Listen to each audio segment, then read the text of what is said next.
को बूढ़ी गांधी का श्रेय दिया गया। और ये क्या था, एक संगठन था विद्युत वाहिनी संगठन, उसकी सदस्य थी, ये भी लिख लेना। किसकी सदस्य थी ये? बूढ़ी गांधी मातंगिनी हाजरा इनका नाम है। और इनका संगठन था विद्युत वाहिनी, विद्युत वाहिनी। और फिर बहुत सारी चीजें हुई, जगह जगह पर क्या हो रहा था, श्रमिक हड़ताल हो रही थी, श्रमिक हड़ताल, श्रमिक हड़ताल। अच्छा, थम्स अप करके बताओ कितने लोग ऐसे हैं जिन्होंने पहले पढ़ रखा है इसको, भारत छोड़ो आंदोलन को, फिर हम आपसे एक प्रश्न पूछेंगे। श्रमिक हड़ताल, रेल की पटरी जगह जगह पर उखाड़ी जा रही थी, जो सड़कें हैं उनको खराब किया जा रहा था, ब्रिटिश सरकार की सेना जिससे आती थी, ये पटरियाँ थी जो आपका, कि भाई ब्रिटिश सैनिक जिनसे आ जा रहे हैं, जितने भी कारखाने थे उनमें तोड़फोड़ की जा रही थी जनता के द्वारा, जो भी आपका सरकारी दफ्तर थे उनमें तोड़फोड़ हो रही थी, सरकारी दफ्तर, कि भाई अंग्रेजों के अंदर एक भय का माहौल बने और इनको जाना होगा, ठीक है। कोई भी जो चौकी हो, पुलिस चौकी हो, सब में तोड़फोड़, जो आपका सब कुछ चल रहा था, पढ़ रखा है। तो मुझे बताइए कि भारत छोड़ो आंदोलन के दौरान एकमात्र कौन व्यक्ति है जिसको फांसी दी गई? एकमात्र व्यक्ति, शहीद तो बहुत सारे लोग हुए, हजारों लोगों की जान गई। और इस आंदोलन को गांधी जी ने कहा नहीं, इसको वापस नहीं लेंगे, इसको चलते रहने देंगे, ये अब चलता रहना चाहिए, अंतिम आंदोलन है, बोलेंगे। कौन एक व्यक्ति हैं तो याद रख लेना, क्योंकि रेल की पटरी से हमको याद आता है, रेल की पटरी जब उखाड़ फेंकी गई तो एक जगह आपका क्या बोलेंगे, असम में, असम में आपका रेल की पटरी जब उखाड़ फेंकी गई तो उसमें सैनिक आ रहे थे, तो वो आपका रेल क्या थी, वो पलट गई, और उसमें 1000 से ज़्यादा सैनिक जो थे वो घायल हो गए, ब्रिटिश सरकार के बहुत सारे सैनिक उसमें मर गए। बहुत सारे साथियों ने कहा कुंसल कवर, एकदम सही आंसर दिया है। तो यहाँ पर छोटी सी चीज़ लिख लेना, क्विट इंडिया मूवमेंट QIM का एकमात्र शहीद कौन है? एकमात्र, एकमात्र शहीद नहीं, सॉरी, एकमात्र, एकमात्र फांसी किस व्यक्ति को मिली? एकमात्र फांसी, तो वो व्यक्ति है असम के कौशल कुंवर। क्या बोलोगे? कौशल कुंवर, ये अहोम परिवार से थे दरअसल में। और आपका 15 जून 1943 को इनको फांसी हुई थी, 1943 को इनको फांसी हुई थी। कहाँ पर हुई थी फांसी? जोरहट जेल में। कहाँ पर हुई थी? Jorhat jail, Jorhat jail, Jorhat jail. इन्हीं के बारे में गांधी जी ने कथन दिया था, गांधी जी ने कहा था कि असली सत्याग्रही वही है जो जीने और मरने की कला जानता हो। क्या बोलेंगे? Who is the real satyagrahi who knows the art of living और डेथ, जो जीने और मरने की कला को जानता हो वही सत्याग्रही है। क्या बोलेंगे आपका? तो ये एकमात्र फांसी हुई, यहाँ पे याद रख लेना है आपका। तो ये मूवमेंट चल रहा था साइड में, आपको पता ही है, सेकेंड वर्ल्ड वॉर भी चल रहा था। और यहाँ भारतीयों के जो भी प्रयास हुए, तो बहुत सारे लोगों को आपका क्या बोलेंगे भैया गिरफ्तार कर लिया गया, और बाकी जो लोग थे, मैंने कहा फिर किसने चलाया आंदोलन को? लोगों के द्वारा। लेकिन बहुत सारे लोग ऐसे थे जो भूमिगत गतिविधियां कर रहे थे। भूमिगत गतिविधियां समझ रहे हैं? ब्रिटिश सरकार की पकड़ से बाहर हैं। अंडरग्राउंड एक्टिविटीज, अंडरग्राउंड एक्टिविटीज करने वाले लोग कौन कौन थे? बहुत बार प्रश्न पूछा जाता है कि ब्रिटिश सरकार के समय पर अंडरग्राउंड एक्टिविटीज में कौन शामिल था और कौन शामिल नहीं था? कौन शामिल नहीं था, बोलेंगे भाई? कौन शामिल नहीं था अंडरग्राउंड एक्टिविटीज? कौन कौन सी अंडरग्राउंड एक्टिविटीज हुई? तो पहले जयप्रकाश नारायण ये इसमें शामिल थे।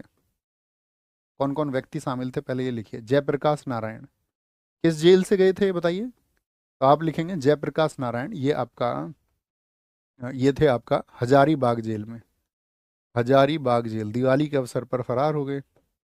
हजारीबाग जेल से वहाँ पर दिवाली का उत्सव बन रहा था, इनके 5 अन्य साथी भी थे इनके साथ में, जेल से दिवाली के मौके पर फरार, दिवाली के मौके पर फरार,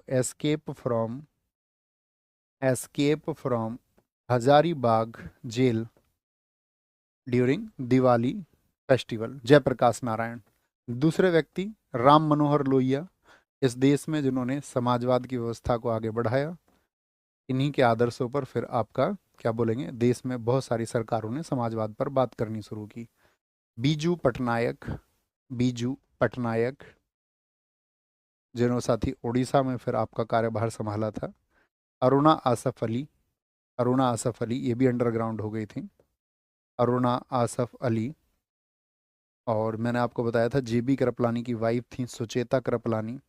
तो कभी भी आपसे पूछे ना, यहाँ पर आपको देखना होगा कि महिलाओं का योगदान रहा है नहीं रहा भारत छोड़ो आंदोलन में।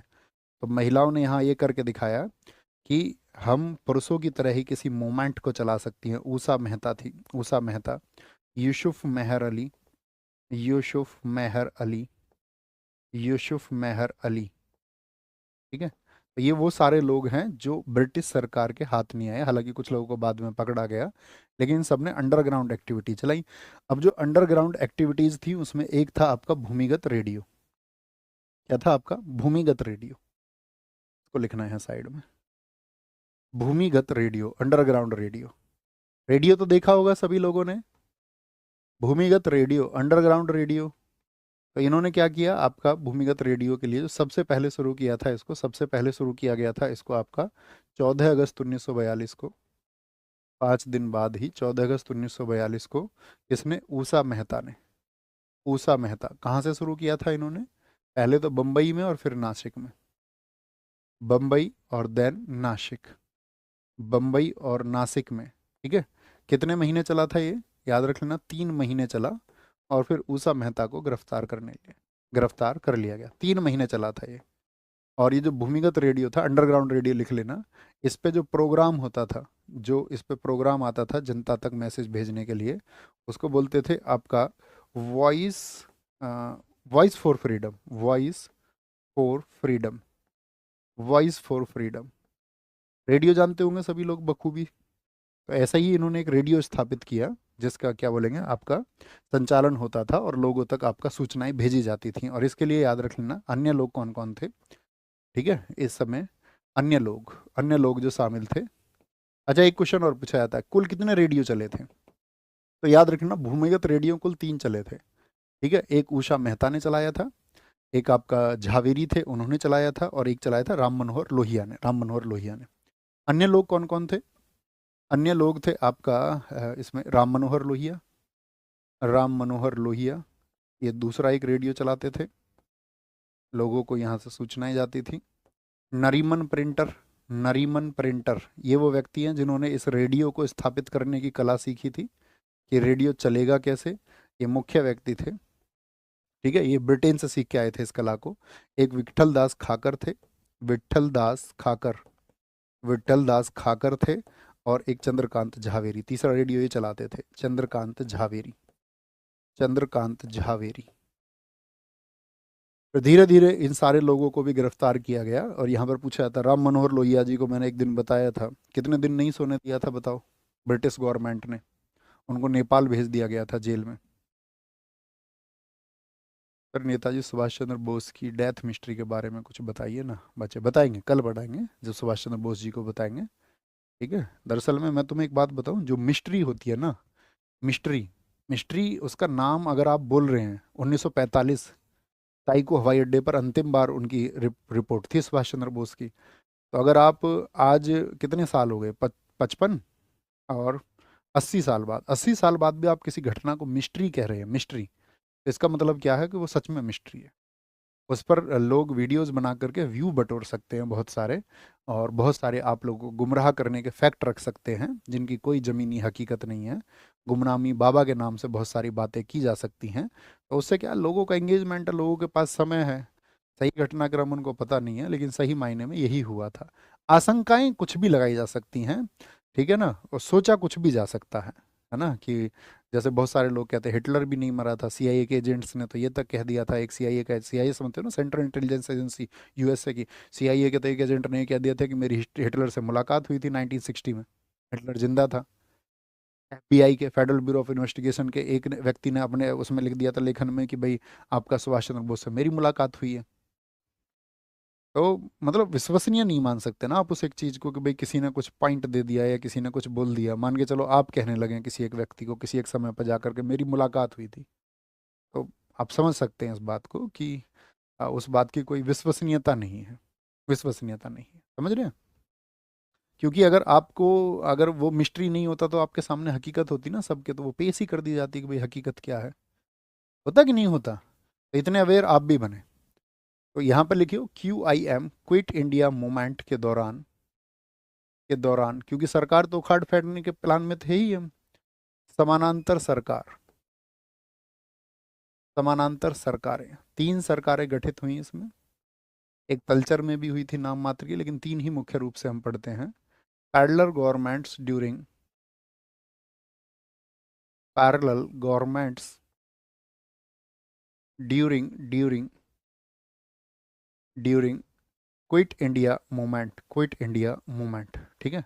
तो कौन कौन सी थी? पहली थी बलिया, बलिया, क्या बोलेंगे? बलिया, ठीक है।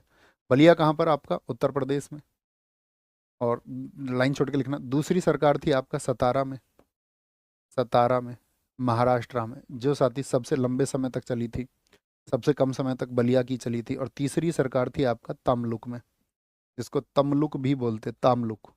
ये कहाँ थी? मिदनापुर बंगाल में, मिदनापुर बंगाल में, बंगाल में। तो कभी भी पूछे आपसे कि आपका सबसे पहले पैरेलल गवर्नमेंट कहाँ पर बनी थी सबसे पहले, अब आप समझ रहे हैं ना सरकार का क्या कार्य होता है? प्रशासन को चलाना। तो इन लोगों ने अपने यहाँ पर गवर्नमेंट की स्थापना कर दी कि भाई यहाँ का जो प्रशासन है वो हम चलाएंगे, न्याय प्रक्रिया हम चलाएंगे, यहाँ पर व्यक्तियों को कैसे न्याय मिलेगा वो सब प्रक्रियाएं अब हमारी होंगी। मतलब सरकार का जो काम है, इन्होंने बोला कि भाई यहाँ की सरकार ये होगी। बलिया तो सबसे पहले बलिया में गठित हुई थी, और ये चली थी कुल 1 सप्ताह। तो कौन व्यक्ति हैं बताओ? बागी बलिया से कौन थे? चित्तू पांडे। कौन थे इसके संस्थापक? थे संस्थापक थे इसके Chittu Pande. Who was the founder? Founder was Chittu Pande, Chittu Pande, जिनको बलिया का टाइगर भी बोलते हैं, बलिया का टाइगर। सतारा महाराष्ट्र में बनी आपका 1943 से 45। ये सबसे लंबे समय तक चली, लॉन्गेस्ट टेन्योर है इसका, सबसे लंबा समय, सबसे लंबे समय तक चली। और इन्होंने भी अपने यहाँ पर भाई न्याय देने के लिए न्यायदान मंडल बनाया, ठीक है। भाई कोई व्यक्ति अब शराब नहीं पिएगा, अछूतों की स्थिति में जो है वो सुधार होगा, इस तरह के कानून अपने आप ही इन्होंने प्रेषित कर दिए। तो सतारा, सतारा में किसने स्थापित किया था इसको? सतारा में दो व्यक्ति थे, वाई वी चौहान थे और नाना पाटिल थे। वाई वी चौहान और नाना पाटिल, नाना पाटिल इसके फाउंडर थे, फाउंडर। ये कौन है? ये फाउंडर है, फाउंडर है। तमलुक में जो बनी थी वो 1942 में बनी थी और 1944 तक, लेकिन इससे कम समय तक रही थी, सतारा से कम समय तक रही थी। और इसका नेतृत्व किया था सतीश सामंत ने, सतीश सामंत ने। इन्होंने जो यहाँ पर सरकार चलाई उसको जातीय सरकार भी कहा गया। क्या कहा गया? जातीय सरकार, जातीय सरकार। इन्होंने अपनी सेना भी बनाई, ठीक है। एक इन्होंने अपना आर्टिलरी डिपार्टमेंट बनाया था, इसी तामलुक में बना था एक सैन्य विभाग, जिसका हमने नाम आपको बताया था विद्युत वाहिनी। किस नाम से सैन्य विभाग बना था? विद्युत वाहिनी। और विद्युत वाहिनी से ही कौन जुड़ी हुई थी? मातंगनी हजारा। ये इन्हीं की है, मातंगनी हजारा, ठीक है। बात क्लियर है? बात क्लियर है? बताएंगे एक बार। और जिन भी साथियों ने बुक को ऑर्डर किया था, आप में से कुछ लोगों के पास बुक पहुंची, अभी नहीं पहुंची? देखिए 25 ये डेट है आपका, इससे पहले किताबें पहुंच जाएगी सबके पास में, सबके। ऐसे नहीं हम कुछ भी उठा के कुछ भी भारत छोड़ो आंदोलन 1942 के संदर्भ में नीचे दिया गया कौन सा युग्म है जो सुमेलित है? बताइए। ऊषा मेहता गुप्त रेडियो प्रसारण, केटी भाष्यम स्वतंत्र स्थानीय सरकार चलाना, चित्तू पांडे मजदूर अशांति, और मातंगनी हजारा पुलिस स्टेशन पर हमला। मैंने कहा ना मातंगनी पुलिस स्टेशन, वहां पर अब मिदनापुर पुलिस स्टेशन पर ये हमला करने जा रहे थे, तो ये ठीक हो गया और ये ठीक हो गया, ये गलत है। चित्तू पांडे मजदूर अशांति के लिए जाने जाते हैं? नहीं भैया, पैरेलल गवर्नमेंट के लिए जाने जाते हैं। ए और डी ठीक हो जाएगा, ए एंड डी। भारत छोड़ो आंदोलन या अगस्त आंदोलन 8 अगस्त 1942 को महात्मा गांधी द्वारा अखिल भारतीय कांग्रेस कमेटी के कौन से अधिवेशन में? बॉम्बे, वर्तमान मुंबई अधिवेशन में। भारत छोड़ो आंदोलन 1942 का मुख्य कारण क्या था? द्वितीय विश्व युद्ध के हानिकारक प्रभाव, हाँ ये कारण थे। भाई जो आपका महंगाई बढ़ रही थी, जो कीमतें बढ़ रही थी, तो ये भी आंदोलन का एक कारण था, लेकिन उसने एक शब्द लगा दिया, मुख्य कारण। अगर सिर्फ कारण पूछता तो ये भी एक कारण है, लेकिन मुख्य कारण है तो क्रिप्स मिशन की असफलता। देखो मैंने बी पे क्लिक कर दिया ना यहाँ पे, तो बी आंसर लिखने लग गए। अबे बुद्धू, जो बी लिख रहे हैं तुम बुद्धू का क्या इंतजाम होगा? तुम्हारी कुटाई होनी चाहिए। निम्नलिखित में से कौन स्वतंत्रता आंदोलन के भारत छोड़ो चरण के एकमात्र शहीद थे जिन्हें फांसी दी गई? कौशल कोम्बर है। स्टैटिक जीके कितने तारीख से शुरू कर रहे हैं हम? भारत छोड़ो आंदोलन के दौरान किस स्थानों पर राष्ट्रीय सरकार की स्थापना हुई थी? तमलुक में हुई थी, हाँ जी।